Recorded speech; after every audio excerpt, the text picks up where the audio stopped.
voilà, c'est le grand jour, le jour du grand départ. Départ direction plein sud. Plein sud, oui, mais avec un vent d'ouest, c'est-à-dire un vent latéral de plus de 80 km/h avec des rafales, je ne sais pas jusqu'à combien ça va, des branches sur la route, j'ai vu une remorque s'envoler. En ce 17 février, je n'ai pas choisi le meilleur jour, je suis obligé de garder les deux mains sur le volant parce que j'ai un fourgon H3 avec cette hauteur, vraiment la prise au vent est énorme, donc avec un vent comme ça, c'est vraiment désagréable. Direction plein sud. Pourquoi? Eh bien parce que j'en ai marre du froid ici de République tchèque. Bon, aujourd'hui il y a du soleil exceptionnellement, mais sinon marre aussi des nuages. Donc le sud. Alors le sud où? Eh bien non, c'est pas l'Espagne comme la plupart font. C'est la Sicile. Alors pourquoi la Sicile, vous allez me dire? Eh bien pour plusieurs raisons. D'abord, je ne pars pas de France, je pars de République tchèque, donc l'Italie c'est plus près. Première raison. Deuxième raison, en ce moment les prix des ferries sont ridicules.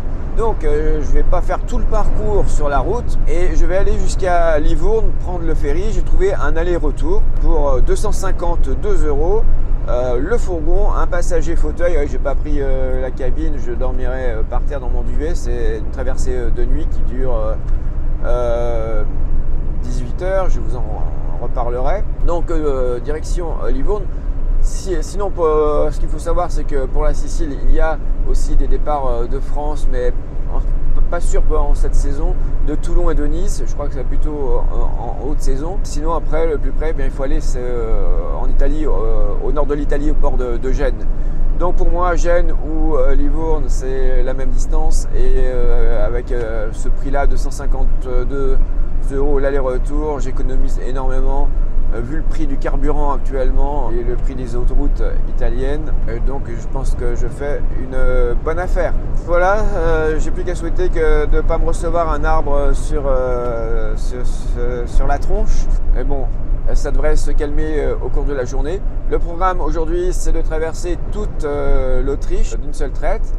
Parce que le problème de l'Autriche, c'est que dans certaines régions, notamment le Tyrol, la grande région du Tyrol que je vais traverser, il est interdit de dormir dans son véhicule. Et en fait, même si c'était pas interdit, c'est quasiment impossible parce qu'on traverse les montagnes, on passe par des vallées étroites. Il est quasiment impossible de trouver un endroit où alors ça coûte très cher et il faut souvent réserver. Ce sont les gens qui vont faire du ski. Donc le programme, c'est de traverser l'Autriche toute la journée. Ça fait 500 km, mais puis les conditions météo et vu que les prix du carburant, etc., sur l'autoroute en Autriche, je ne vais pas rouler à plus de 210. Je prévois au moins 7-8 heures de voyage et je vais passer la nuit juste après la frontière autrichienne, donc en Italie. Donc c'est ma première journée uniquement de la route, c'est 100 km. Et deuxième journée, c'est dans les 400 km, puisque c'est sur ma route, et bien je vais en profiter pour visiter une ville que j'ai envie de visiter depuis très longtemps. Et c'est la ville de Florence qui se trouve exactement sur ma route. Donc pourquoi ne pas m'y arrêter? C'est pour ça que je suis parti quelques jours avant, et puis pour avoir aussi une réserve. Et après avoir roulé toute la journée à traverser l'Autriche, dans des conditions assez difficiles avec des rafales de vent à 100 km, de 100 km/h, et beaucoup de pluie. J'avais les deux mains grippées sur le volant, maintenant ça s'est un peu calmé, je suis plus très loin de la frontière. Ce que je vais faire avant de passer la frontière, je vais sortir de l'autoroute pour je suis à la moitié du réservoir de gazole. Mais je vais faire un plein parce que le gazole, les carburants sont beaucoup moins chers en Autriche. Le moins cher que j'ai vu, c'était 1,50 €. C'était juste après la frontière tchèque. Mais c'était avant l'autoroute. Sur l'autoroute, j'ai vu que plus on montait dans les montagnes, plus les prix s'élevaient. Le gazole, il est au début, je l'ai vu sur l'autoroute à 1,83 €, 1,83 €. Maintenant, par ici, dans la région, il est à 1,87 €. Ce que je vais faire, juste avant de passer la frontière, je vais sortir de l'autoroute. Il y a une petite ville avec deux stations-service. Et j'imagine que ça devrait être moins cher. Évidemment, ça ne sera pas 1,50 € le litre. Mais en tout cas, j'espère que ça sera moins cher que que le prix du gazole sur l'autoroute. Eh bien, j'ai bien fait, c'était une bonne idée. J'ai pris la dernière sortie avant la frontière italienne, c'est-à-dire la sortie Brenner Nord. Et ici, le gazole, je l'ai payé, il est à 1,57 €, alors que sur l'autoroute, il était à 1,87 €. J'ai donc économisé 30 centimes par litre, c'est-à-dire sur 45 litres. J'ai quand même économisé quelques euros. Je vous montre le parking où j'ai passé la nuit. Je dis bien passé la nuit et pas vraiment dormi, puisque derrière moi, il y a une ligne de chemin de fer, je crois, avec sans doute une gare de triage. Et les trains de marchandises n'ont pas arrêté de défiler toute la nuit, ça faisait un vacarme énorme. Donc je me trouve à Brenne, c'est une petite ville qui est séparée en deux entre l'Autriche et l'Italie. Je suis du côté italien. Sinon autour le paysage est plutôt joli, hein. C'est un paysage de montagne, c'est le parking du supermarché. Le grand parking référencé sur Parc Fornac qui est juste derrière le supermarché, mais interdit de stationner. Et de toute façon, je le déconseille aussi à cause du bruit. Donc pas de problème, il y avait deux autres vannes qui ont passé la nuit ici. Puis il n'y a pas beaucoup de monde qui va au supermarché. Il y a suffisamment de place, on ne m'a rien dit. Il y a aussi une autre raison pour laquelle j'ai passé une mauvaise nuit. Et je vous montre ça tout de suite. Je me suis aperçu donc qu'il y avait de l'eau qui coulait à l'intérieur. J'ai voulu savoir d'où elle venait. Donc en fait, l'eau, elle coule là. Et je me suis aperçu en fait qu'elle s'accumule ici. Voilà.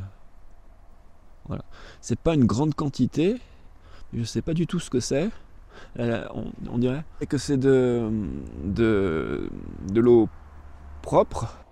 Donc je sais pas du tout d'où vient cette eau. J'ai mis dans l'évier du vinaigre blanc cette nuit pour voir si ça sentait. Ça sent rien, c'est vraiment de l'eau. Alors je me dis, c'est peut-être, je ne sais pas si c'est la condensation, le fait que l'eau qui coule, tous les tuyaux qui tombent de l'évier sont secs. Et il y a un petit filet d'eau qui passe sous le frigo. Alors est-ce que ça sera un problème de condensation? Je ne sais pas. Malheureusement, je suis à 500 km du fabricant, le véhicule est garanti, donc s'il y a un problème, il sera réparé. Mais je vais devoir faire tout le voyage comme ça. Donc j'espère que c'est juste le fait que c'est à cause du froid dehors, de l'écart de température, que c'est vraiment juste ça, c'est pas un problème de fuite. Donc pour l'instant, on va faire comme ça. Je vais déjà, pour être sûr, je ne vais pas utiliser l'évier. En tout cas, je ne vais pas faire couler l'eau dans l'évier pour être sûr que ce n'est pas une fuite au niveau du réservoir de grise. Solution temporaire pour se débarrasser de cette eau qui s'accumule, pas très pratique, ça aspire mal. Puis surtout, il y a quand même, mine de rien, ça fait quand même une grande quantité. Là, je n'ai même pas enlevé la moitié. Donc voilà, je vais faire comme ça pour l'instant et on verra après.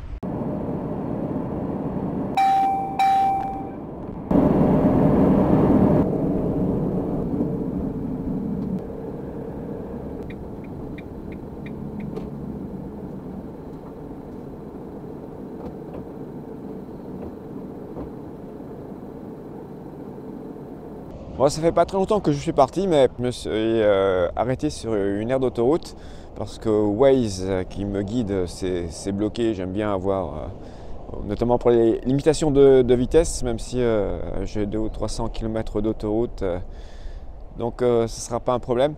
Et puis j'ai trouvé sur cette aire de repos une aire de service. Et comme mes WC commençaient à sentir, je me suis dit au lieu de garder toute la journée cette odeur, eh bien j'en ai profité pour les vider, faire tous les services. Et voilà, donc tout ça c'est en plus gratuit, il y a l'eau gratuite, donc je pense que c'est une bonne chose et je suis très content.